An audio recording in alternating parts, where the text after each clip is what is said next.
which is kind of the response to their runs when they made them. There's something missing from your guys' perspective. It's hard to tell right now. We need to watch film, but I think we lack some energy at times.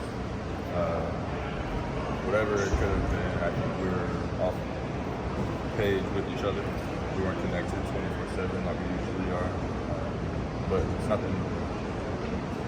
In your mind, what is the definition of a flagrant foul at this point? I don't know. Coach just told me to box out. Things happen within a game. I wasn't trying to make a dirty play at all. I was going to box him out, and it happens. It looked much less harmless than you getting slammed down in the last game. That was a no call. So. Yeah, I would agree. What did the officials say to you? Because I noticed you were talking to him for quite a while. They said that it wasn't a play on the ball, and I responded with it was a box out, so how do you want me to make a play on the ball? But I understand whenever they go and watch it, it might look like I was trying to make a dirty play, but it's just a box out. It's a physical league, it's the most physical league in the country, so that's how you have to box out. It is what it is. You're shooting in the first half, just kind of one of those halves, just feel good, come off your hand, whatever, or maybe more to it than that? I just try to stay mentally prepared, and if I'm open, it's my job to shoot the ball. And some days it goes in a little more than others, some days it doesn't, but I always try to keep the same preparation, same mindset, same work before the game, days before the game. So that's what kind of weathered their hot start. Probably most of their offense. I try to do my part every single game and do whatever the team needs me to help win. Did you feel safe when the court gets stormed? I mean, I know I'm okay. Probably the last guy. I can protect myself. He's probably the last guy. Yeah, but you don't want to have to because I don't want to. But I mean, at the end of the day, like I have my right to protect myself, and so I do think that the schools are doing a better job. But we got to prevent ourselves. We can't take losses on the road. That's the easiest way to prevent them. How big is experience just to deal with losses like this? Obviously, you lost earlier a year, bounced back, won 7 in a row. Last year, you guys kind of lost a little confidence at the end of the season. How much more prepared are you guys this year? It's hard to quantify how much more we are prepared, but like Braden and Fletcher, last year was their first year.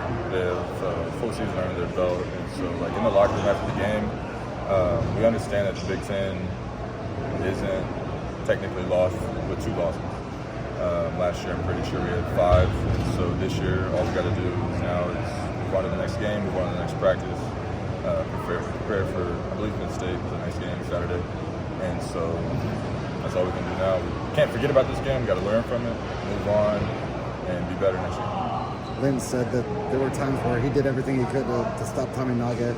Just it's a tough shot, and there were several of those tonight. I mean, that's part of basketball. Do you feel like sometimes there's just days where teams get hot and you do your best, but the ball falls in the hoop for you? Absolutely. It's a game of basketball, and whenever we prepared, we knew that they were going to be taking those type of shots. We knew that that's the type of game they like to play, and there's multiple clips that we watched. People are playing good defense on them, having the proper hand, the right hand up on the left-handed shooter, and he just shoots it up and over. And our coaches kept saying that that's not good enough. We got to not let him even see the rim to be able to shoot it. But he's a good player. And Wiltshire, they got good players on their team, and we respected them. But hopefully we get to play them again this year. How big of a blow was the end of the first half? They scored the last 13 points.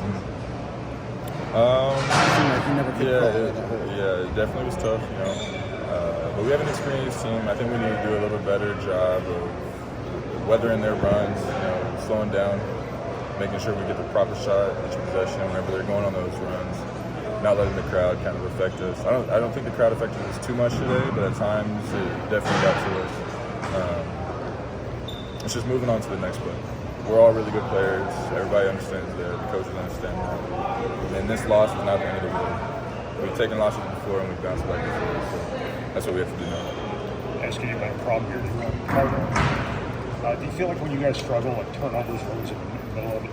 Absolutely. Yeah. I think if you look back and really my career here at Purdue, if we have more than, I don't know, 8 to 10 turnovers, we definitely put ourselves in a tougher position to win the game. But at the same time, we've won with a lot of turnovers, and so we just have to figure it out. You know, Coach always talks about if we out-rebound a team by 15, we don't have that fixed. We got to keep working on it. It goes the same with turnovers. We got to roll it over to the next game and take care of the ball, rebound the ball every single game. I always try and preach what Coach preaches is doing our job. Today, I think I had 1 rebound, so I got to do better rebounding on that. And then turnovers, we just have to watch film and make better reads, take care of the ball a little better. This loss isn't on one person; it's on Purdue. Everybody has a job to do, and we didn't do our jobs the best of our ability.